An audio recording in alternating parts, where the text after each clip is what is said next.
Ladies and gentlemen, live from the top of the food chain, Brooklyn, New York, a new day has arrived in cable TV. Strap yourselves in for a fun ride.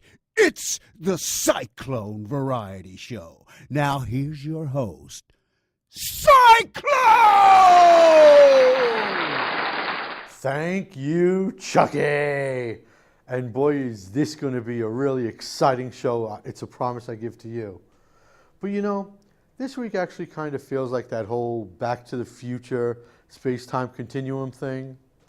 150 years ago this week, President Abraham Lincoln gave the Gettysburg Address. Recently reviewing it, MSNBC said it didn't go far enough. 50 years ago today, in Dallas, Texas, President JFK was assassinated. You know, something tells me come Sunday, if the Giants beat the Dallas Cowboys, the same fate's going to happen to Tony Romo. And just recently this week, President Barack Obama confessed that it's actually easier to find Waldo than it is to find health coverage. You know, the movie The Hunger Games, Catching Fire, opens today. And good news for all of you people, all of you, my many, many fans, I have been signed on to be the star of the next one. But they're calling it The Hunger Games, Cyclone Eats the Stay Puft Marshmallow Man. Speaking of eating, you know, Mets ownership recently took out Jay-Z and Robinson Cano to eat. Robinson and Jay-Z had the Kobe beef, while Mets ownership had a cup of warm water with 3 straws. By the way, they weren't interested in signing Robinson Cano. They just wanted to know if they could get Beyonce's autograph.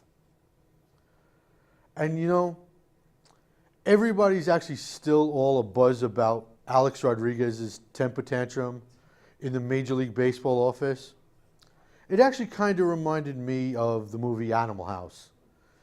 You know, the scene where the Deltas marched out of their disciplinary hearing. Come to think of it, Bud Selig actually looks a little bit like Dean Wormer. And well, we all know Bud's actually had more than Alex Rodriguez's in double secret probation. You know what else? I recently, for the first time, was in the Barclays Center and got to see my first Brooklyn Nets game. It's a beautiful arena. I absolutely love it. But to be completely honest with you guys, if your butt is bigger than that of an anorexic Ethiopian's, you're never going to fit in the seats. And frankly, the Nets had a great big lead going into the half against Portland. But in the second half, well, they went limp faster than me in a whorehouse. And by the way, let me just say this to all of you people watching right now.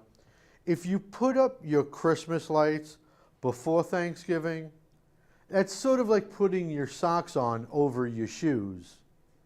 Sure, it might look nice and pretty, but it's going to get unnecessarily dirty. By the way, you know who's not dirty? My very first guest. And he just got signed to his first record album. Ladies and gentlemen, I give you Mr. Adam Rosenkrantz.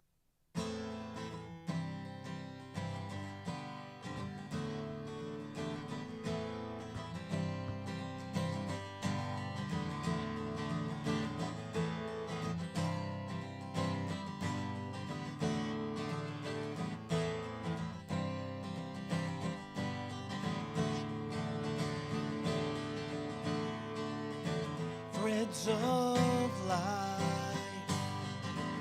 marching to the shifting tide. Meadow becomes man, sky filling with toxic air.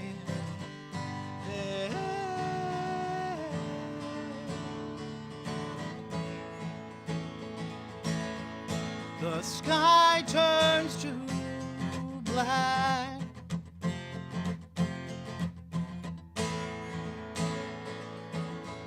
Shooting stars out the sky.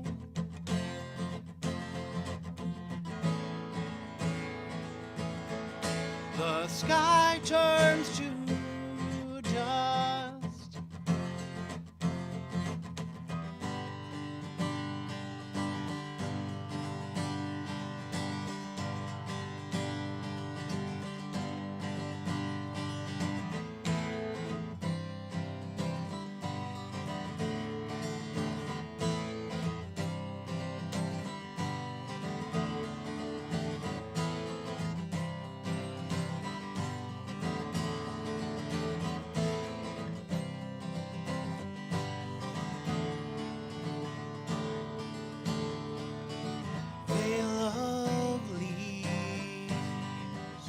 Hearts waiting in night silent, paths meeting with fear rising, eyes locking, blood boiling.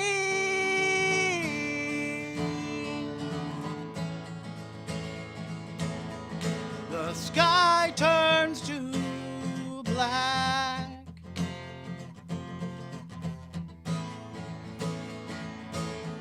Shooting stars out the sky.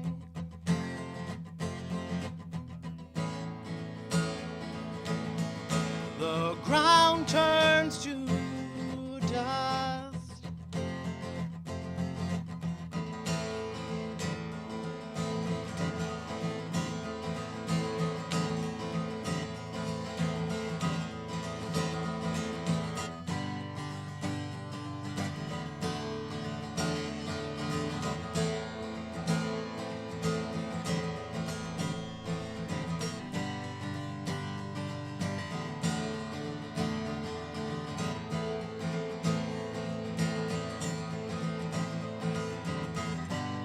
When one of us fails, we all fail.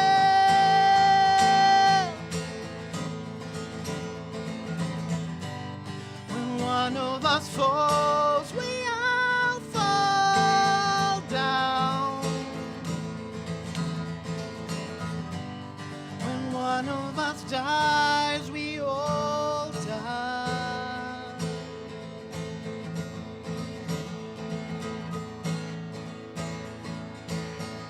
The sky turns to black.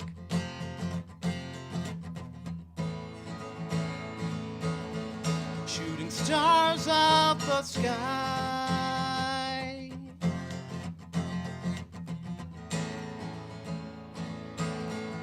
The ground turns to dust.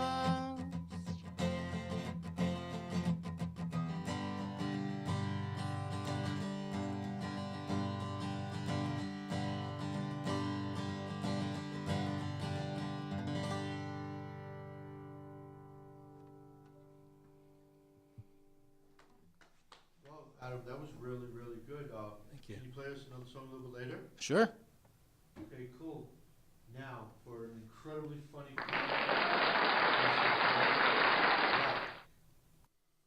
Great, thanks, Cyclone. So I come from a family that is what people would call not particularly well off, which is kind of an odd way of saying poor. I mean, we were like 5-pound government block of cheese poor. And saying that we're not well off is a bit like saying, you know, that Warwick family, I worry about them. Last year they had a vacation in the north of France. And when you're poor, you know, you have to economize. And one of the ways my mom would save money, she made a lot of the clothes that my brother and I wore when we were growing up. You know, everybody else in school had all the popular choices. They had Z Cavaricis and Jordache jeans. And all of my labels said made in apartment 504. And I would look to my brother for encouragement because my mom would always say, don't worry, you're growing up so fast, it's not that big a deal. And my brother would say, you know what? It's not that bad, bro. But in a couple years, you get to inherit all of these. And this is back when clothes were that weird mix of tweed and plaid and quite possibly burlap. I mean, for years I had a shirt that said Western potatoes right on the chest.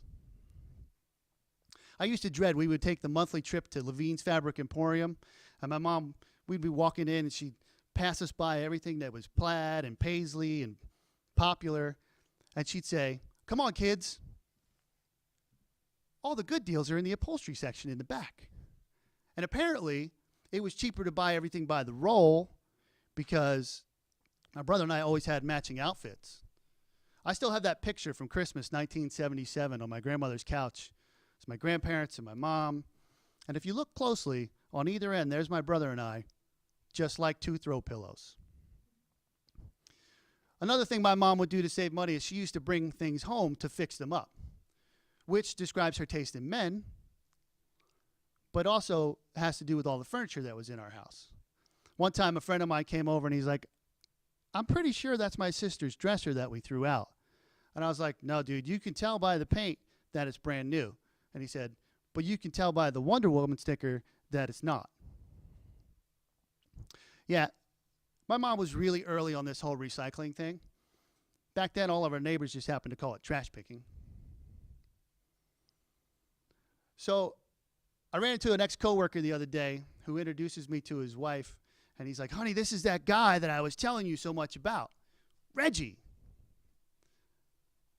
And I was like, Reggie? I may not look like a Brian, but Reggie? I'd give you Simon or Bart. I mean, there hasn't been a popular white Reggie since Chester Arthur was president. But this got me to thinking, like, you know what? I might just be forgettable. I mean, as a kid, I was awesome at hide and seek.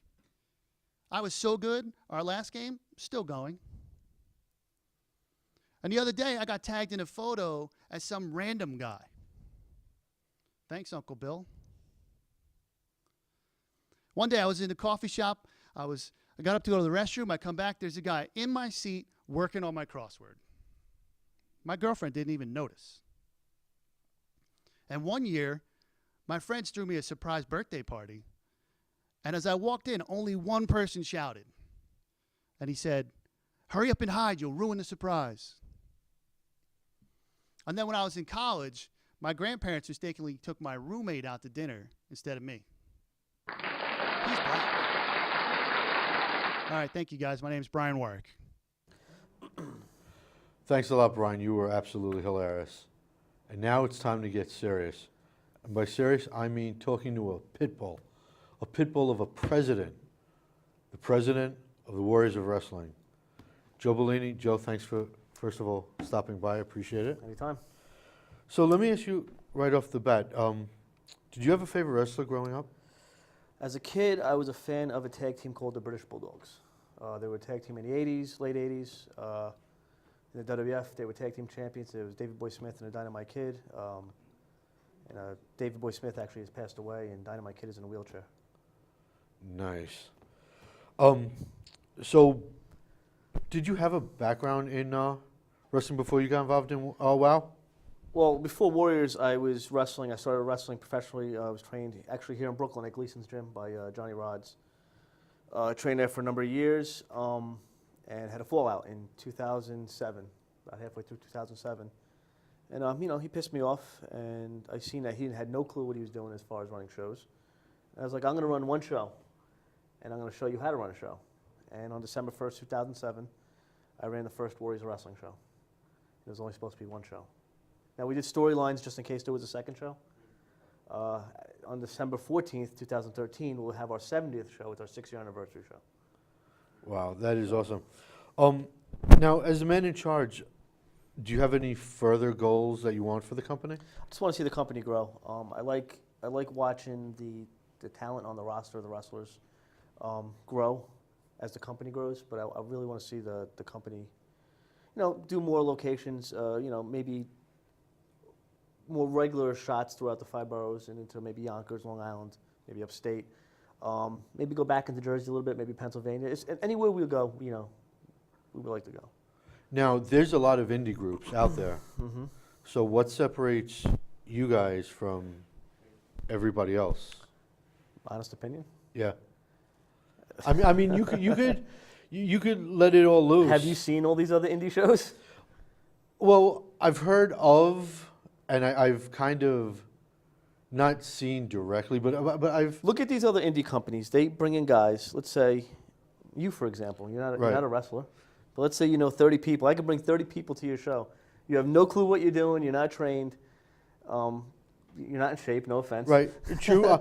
The promoter will be like, "Oh, you could bring 30 people. Let me put you in the ring," and then that kills the show. Well, see, here's where that problem happens right off the bat. It's all over the place. Because as a stand-up comic, we have bringer shows, and I am having problems doing a two-person bringer for stand-up, where I'm actually supposedly good at. So bringing 30 for wrestling, unless there's 30 people that want to see me get my ass kicked. But it's not that. It's that I'm wrestling you in a match. The match is gonna be terrible because Right. you don't know what you're doing. So the people that come to this show, they'll be like, "That was horrible. I'll never go to any show again, no matter what it is." And then when a good company like mine comes in, who doesn't use ticket sellers, we only use trained athletes, guys that look like wrestlers, guys that belong in the ring. They won't come see our product because they're so. They see this other crap and they'll be like, why would I spend another $10, $15, $20, $25 to see anything? Right. On that note, has there ever been a indie group versus indie group like crossover? We did a pre-show for Jersey All Pro when they were in business about 2 years ago. Yeah, about 2 years ago. As far as, I'm sure there is. With us, we really kind of just do our own thing. We have a good relationship with Joel Maximo's group, Ludus School. I think it's Fighting Spirit Wrestling is the actual name of their promotion. We have a good relationship with them. Fat Frank with Jersey All Pro, have a relationship with. Other than that, I really don't. I don't care to do business with anybody else. Now, I know from doing this show, and like I said, being a stand-up, copyright rules are really tough. For example, there used to be a bar in Brooklyn called the Dodger Brooklyn. Okay? And the O'Malley family sued the owners of this bar and said, "You are confusing people with the Brooklyn Dodgers." And this was some poor schmo had to close down his bar because the O'Malley's family said that. And in the words of Mr. Wonderful, not Paul Orndorff, but Kevin O'Leary from Shark Tank, what's stopping someone from a bigger company, say like a Vince McMahon, for example, from coming in and just crushing you with his $200 million lawyers? What's he going to sue me for? Well, I'm saying, is there any closeness where he says, you guys are coming close to something we do, stop? Because I used the word wrestling, and I think that's the only thing close I could imagine that I would do that's close to what WWE's doing. I mean, I'm allowed to have a wrestling promotion just like anybody else is. I'm not using World Wrestling Federation or World Wrestling Entertainment. I'm using Warriors of Wrestling. Well, right, but like I said, it was... Wrestling's a universal word. Right. So I don't know what he would sue me for. I don't use any of his videos or footage on my YouTube channels or anything like that. So I doubt it. Now, there was a comment made by Donovan McNabb recently that said NASCAR drivers aren't athletes. They're not. Yes, they are.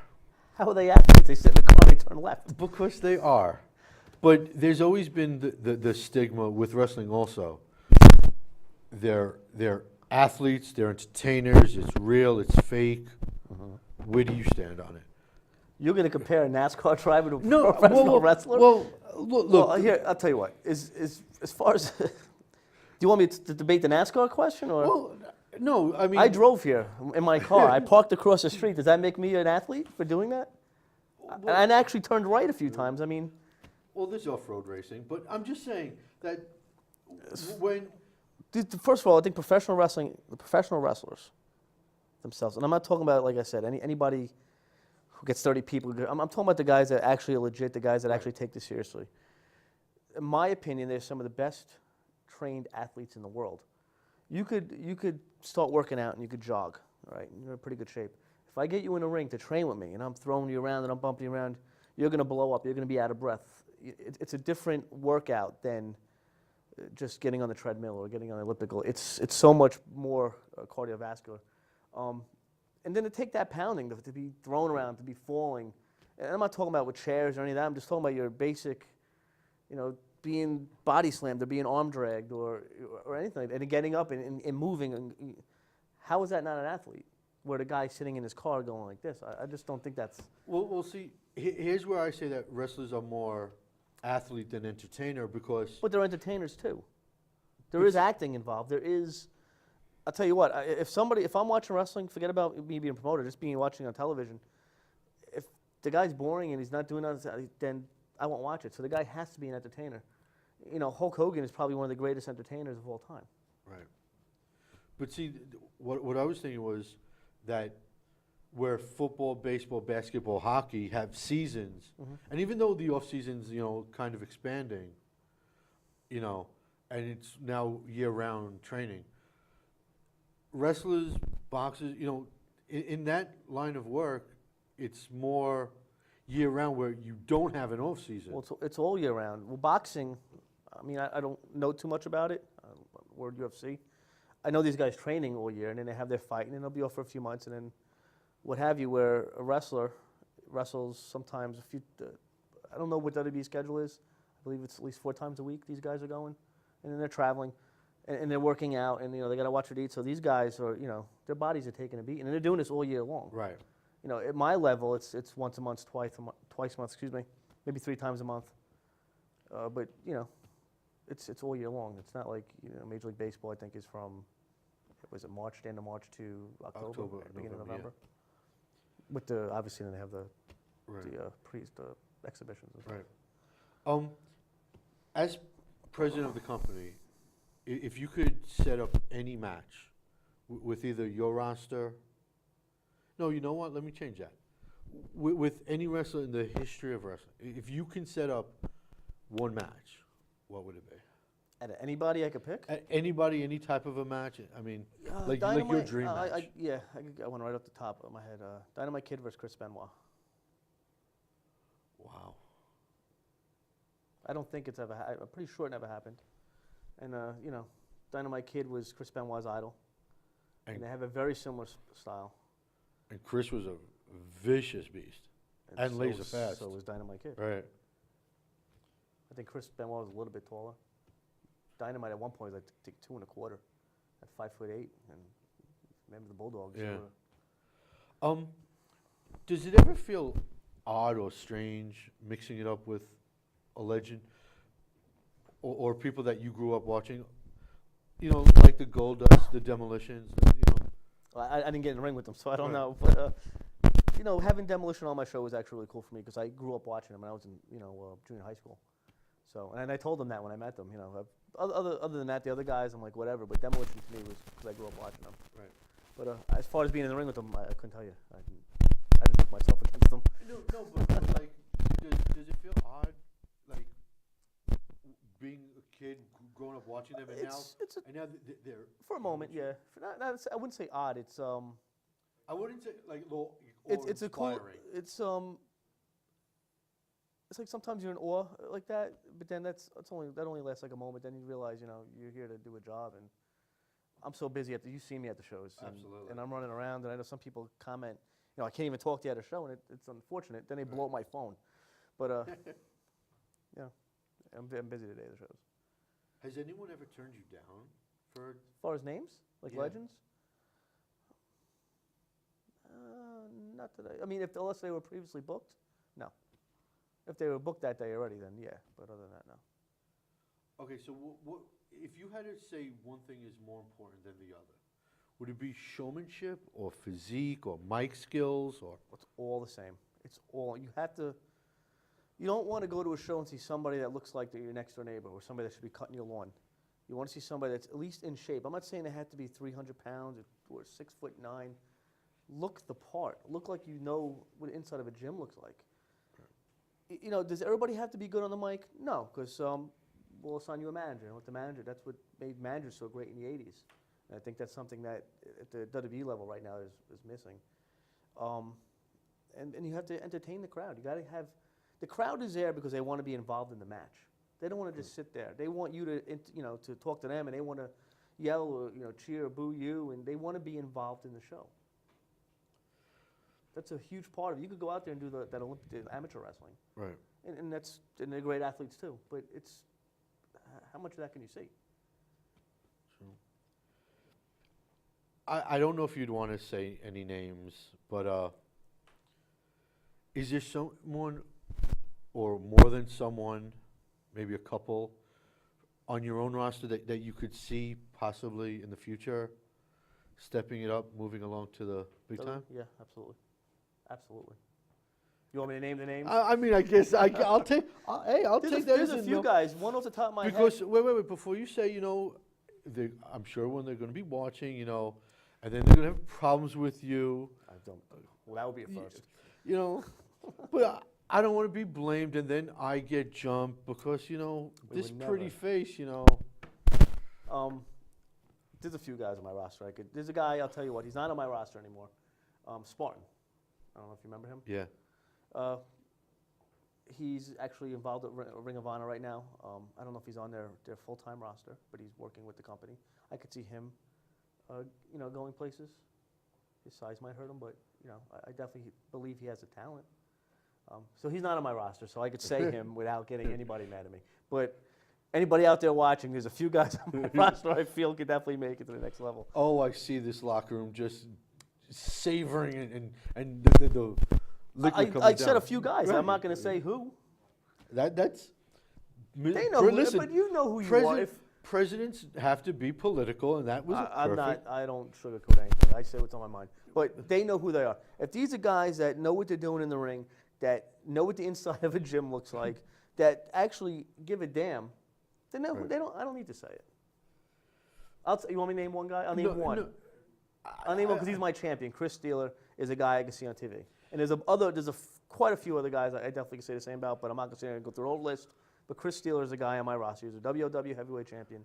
I could definitely see him on TV one day. And it's kind of good that you said him in a way because when I've seen him 3 matches now, I will say this: Chris is absolutely amazing to watch, and he does have that it factor where he lights up the ring, and the audience just. He's been my champion for December 1st will be a year, and his next title defense is December 14th against Nero, a guy that actually is homegrown from Warriors Wrestling. That's going to be a hell of a match. He's our longest running champion right now. Wow. So with things seem to be going down the lines where women's wrestling has taken a backseat and slid slightly. Do you think there's a reason as far that as we're it's on like TV, or as far as TV on my level? TV? I don't even know if it's on the indie level, but it seems like to have died out.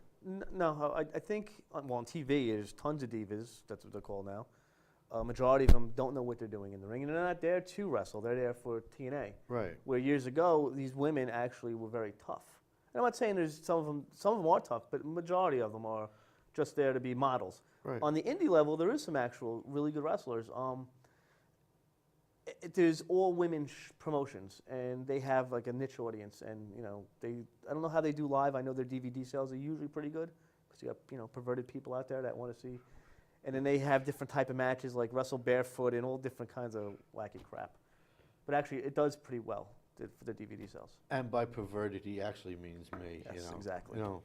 Hey, what can I say? I live the dream. Okay, so like you mentioned, December 14th is your 6th-year anniversary. Yes, sir. First of all, congratulations on Thank that. you. We were only supposed to last a show. Right. That's 70 shows later. So, you're mixing it up with Scotty Priest. Yes. Now, Priest. I want to ask you this question, and it's going to be blunt, so don't take it the wrong way. Why the hell is it so hard to contain him and those disciples? I mean, Let me contain them. There's 4 of them. I mean, They come out to Well, do you want to discuss what type of match this is first? yeah, sure. The stipulation of this match is it's a kiss my ass match. The loser has to literally kiss the winner's ass. So in other words, I'm hoping you I'm don't hoping I shower. win too. I mean, do me a favor. Don't shower for like a week before, and don't wipe for like Oh, come on. at least for the day. Jeez. Listen, Scotty does. I've seen half the antics that Scotty does. I don't think he ever showers. Okay, so I mean, if he's going to do that to hey, one good turn deserves another. Give it to him, but good, man. And recently you were bestowed quite an honor from the Staten Island Boys Yes, Football Mike League. Scotty, yes. First of all, what does that mean to you? I know. It was cool. It definitely was cool. I know that Warriors, myself, and all my guys, the company, all the staff, we do a lot of charity work on Staten Island. Last year, at the 5-year anniversary, was we raised money for the Staten Island victims of Hurricane Sandy. Everybody knows that Staten Island got hit pretty hard. We did a Toys for Tots at the same show. James Haynes, who's actually sitting here, Yeah. he lost his home, and we all donated our salaries that night to him. Oh wow. We do, for a friend of yours, Autism Speaks. Yeah. We do once a year. We do it annually in April. We've done for kids with special needs out in Howell, New Jersey, at the Howell Elks. We've done Earth Day out in Point Pleasant, New Jersey. We try to do as much charity work as we can. So for that, and then we do the Staten Island Boys football, where we we try to raise money for them. And I didn't expect that, and Mike told me I was getting it, and I was honored. It was great. It made me feel good. I hope that's hanging up. Yes, it's in my bar downstairs in my basement. Very nice. All my Buffalo Bills memorabilia. See, it's a wonderful world where a Buffalo Bill fan can get together with a Seattle Seahawk fan, okay, and be very happy. Different conference, so Yeah. if you were a Jets fan, it'd be a different issue. Oh no, Uh, F them. exactly. Well, I'm going to be rooting for you on December 14th, Thank you. I hope the whole place is. and I want to thank you for not suplexing me through this cheap table that I have since I no longer have a desk. Thank you, Brick. And maybe one day I will step inside that ring. Oh, that should be exciting. Once again, though, seriously, thanks for coming down. Appreciate it. Thanks for having me, man. Anytime. No problem. And now, here's a hell of a tag team in the women's department. Wilson. What's up, everybody? Yeah, that's right, New York City. You're all beautiful, and I'm not even drunk. Well, anyway, New York City, I got some problems, okay? I mean, it's not obvious looking at me, but I got problems, New York City. As a matter of fact, I got this roommate because I'm broke. She has sex all night long, and she won't let me join in. Oh, and let me tell you, New York City, that my roommate is dumb, okay? She is so dumb that she thought that asphalt was a rectal problem. Okay?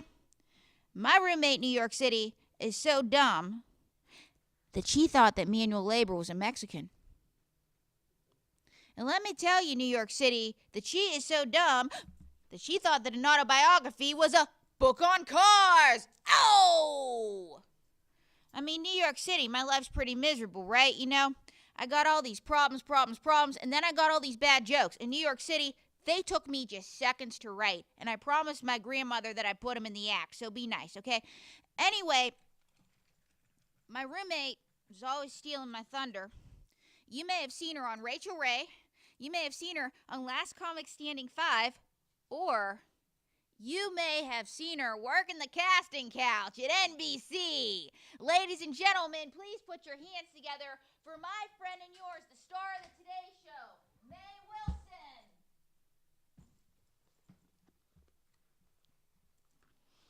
Oh my God, I requested red M&Ms. Where are my red M&Ms? Come on, Mae, focus. Hello, guys.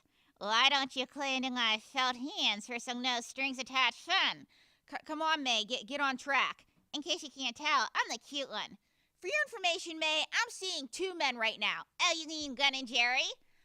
As if everybody said that the last guy that I dated was really nice. They said the same thing about Jeffrey Dahmer. For your information, Mae, he had a hot body in his refrigerator. As if your last boyfriend had Made in China written on his butt. Chucky had a really successful movie career, okay? It's true, truth hurts. You're jealous that I have the better love life. Your older brother doesn't count.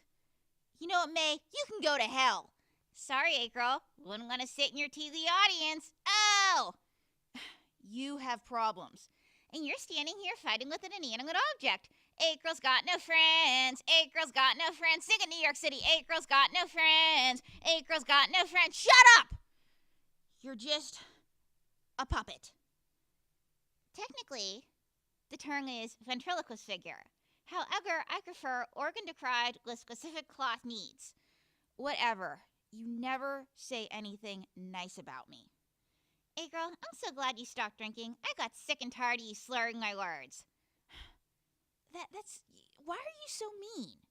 Well, my mother was a sock, my father's a pillowcase. I came into this world confused. That's still no excuse. Current the frog rejected me because he likes to sleep with pigs, so I'm stuck with you. Whatever, but you haven't shown these people that you have any talent. Actually, I have plenty of talent. I just auditioned for Sesame Street. How'd it go? Well, it's a bureaucracy over there. I didn't get the job. I went in and I said 1, 2, 3 lines of coke. And this episode is brought to you by the letters F and U and the numbers 6 and 9. Come on, May. We're supposed to be keeping this show clean. Hey, girl, how can I keep the show clean when you're not funny? Fine. Okay, give these people some impressions. Okay, this is Getting Out of the Limo with Britney Spears. All right. What's another one I should do? I don't know, May. This is Cleaning House at Charlie Sheen's. Okay. And what's the last parting word you want to leave these people with? Come on, we're getting a minute late. Thank God. That's what everybody's saying. Thank God. That lady can glow her grains out. May, come on, keep it positive. Schizophrenia is a very dangerous disease. We're not allowed to talk about it on NBC because it's a real disease. But let me tell you, it is very, very dangerous. And you know, a girl is very sick. She's suffering. She's scary. She's going to put me in a box. And you know what, May? I'm going to put you in a box. That's right. No. Wilson, thank you so much. God bless you. Good night. Boy, I told you April would be funny, and she really was. But now I hope you guys have your dancing shoes back on, because once again, here's Adam Rosencrantz.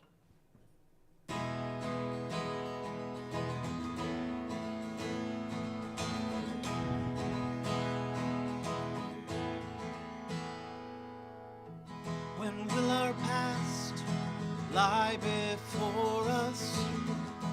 I don't care what is behind.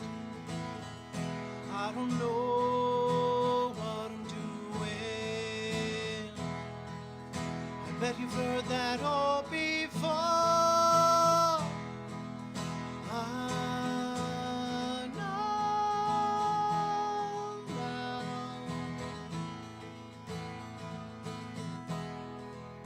I know now.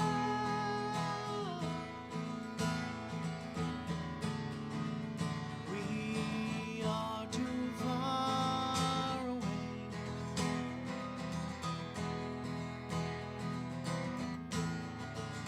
Far too far away.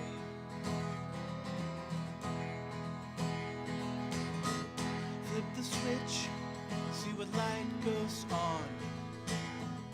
It won't be mine anymore. As I watch red disappear, I say goodbye.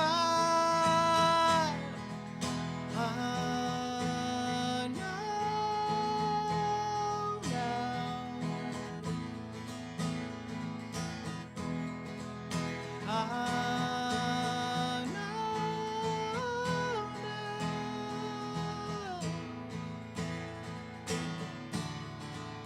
We are too far away.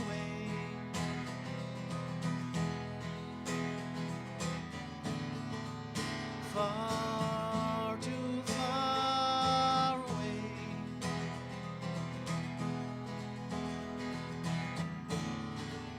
We are too far away.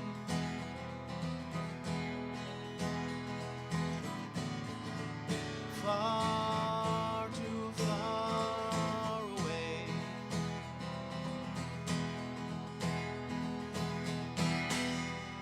I bleed for you. I never gave myself away. I bleed for you. I never gave myself away.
Thank you. So how long have you been playing? Guitar I've been playing for probably about 2 years. Wow, that's a really nice curve. Short amount of time. So I understand you've been training with some pretty impressive people. Yeah, I study voice with, her name is Deborah Bird. She is a vocal coach for The Voice, and she also worked on American Idol. And she is now, I just found out, chair of the vocal department at Musicians Institute in Los Angeles. Wow, and you have to be ecstatic, not only for being here in this lovely establishment, Yeah. but signing with a label. Yeah, I actually just signed my first deal with Innovative Music Group, and Ramil Williams. He's amazing, has amazing ears, and he's just fantastic, so I'm very excited about that. Who would you say are your musical influences?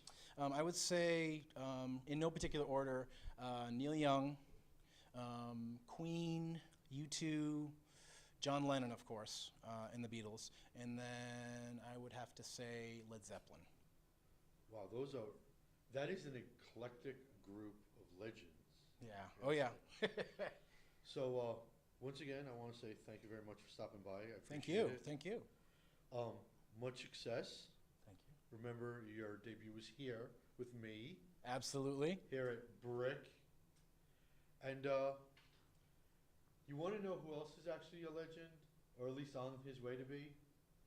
Your next comic, and his name is Andre McSween. Thank you, Cyclone. Good night, everybody. I'm trying to quit smoking right now. That's my big dilemma right now. That's pretty hard. I've been smoking a long time. I hate that whenever you're a smoker, people say stupid things to you, like why you're smoking, like it's supposed to help you. I'm outside lighting a cigarette. This woman walks past. She points directly in my face. She says, "You know you're killing yourself slowly, right?" And she just keeps on walking. And I'm thinking, what's my other option? To do it right here, right now, in front of you and your baby? I think somebody should be telling me thank you.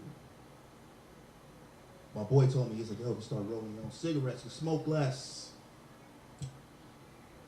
I thought to myself, no, I'm sad, not lazy. I've never heard a heroin addict say, "Oh, ever since they moved up to syringes from chewables, I stopped shooting up as much." It just doesn't happen. But I'm trying to get healthy. Gave up meat. I'm a vegetarian now. I'm a vegetarian. I hate that whenever I say I'm a vegetarian to my buddies, I always have to defend my sexuality. Like that's a thing. I told my buddy the other day, I'm like, "Yo, man, yeah, I don't really eat the meat like that anymore." And he was like, "Oh, what's his name?" Like, I stopped eating meat to make room for all the penis that I was going to be getting. Like the gay food pyramid is grains, fruits, vegetables, oil, and a bar of glitter. I don't get that. I'm a black man. I'm my high risk. I just care about my cholesterol. Never said I started blowing farmers. Back in the gym. That's cool. More judgmental people in the gym. I hate the fat guy in the gym that always wants to give you advice. That sucks. Had a guy come up to me the other day on the treadmill. I'm on the treadmill. Fat dude walks up. There's always a fat dude with the Under Armour shirt on. And he walks up and he looks at me and says, "Well, you can increase your stride if you get better shoes. You need to get better shoes." And I look at him like, "Dude, you need all the shoes. You know what I'm saying? Like, finish your smoothie and get away from me. I don't need that." What else? Just in Vegas recently. That was cool. Been on the road. Went to Vegas. I hate that people still say that dumb saying, like, what happens in Vegas stays in Vegas. It's just stupid. Told my brother I was going to Vegas for a gig. He's like, "Oh, you need to go and do a whole bunch of nasty things. And when you come back, you can tell us some cool stories." Like, I just told him I was going to space. No. You gotta learn to control yourself. I'm at the hotel in Vegas, sitting in the pool, and this woman standing next to me in the pool. It's 3 p.m. in the afternoon, rips her top off and throws it 3 p.m. in the afternoon. This is an outdoor pool.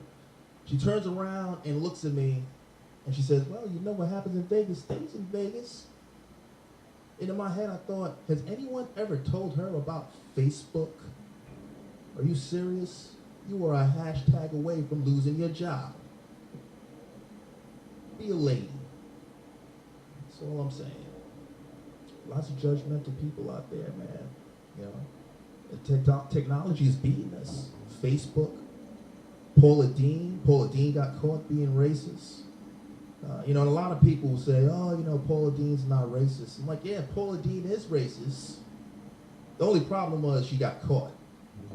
Don't get caught being racist when you look like a racist. You can't say the N-word when you have hair like a slave owner. You gotta be racist in the right way, man.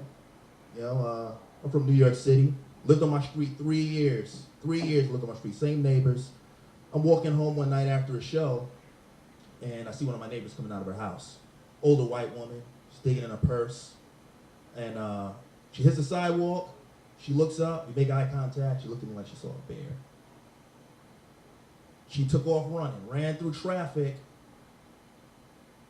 Like she looked at me and said, I'm gonna take my chances with the cars. Got to the other side of the street, and she turned around and she looked at me and she didn't say a word. But her eyes said, I got away. And I thought to myself, how ignorant is 2013? 2013. Has she never seen an NBA game? Does she not know how fast I can run or how high I can jump? Like, if I really wanted your stuff, I might smell a cocoa butter. That's my time, guys. I'm Andre McSween. Well, that puts a pretty little bow on this show. And you know, I am really, really humbled to have such an incredible crew. Fantastic guests. And all of you at home watching me do my thing.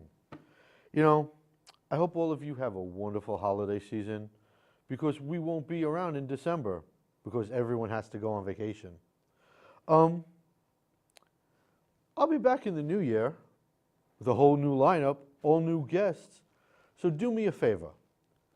Like the show page on facebook.com/The Cyclone Variety Show for more information. And also, check out cyclonecomedy.com in case you want to book me for something. Please, I could use the money. Until the new year, ladies and gentlemen, I am Cyclone saying, God bless America.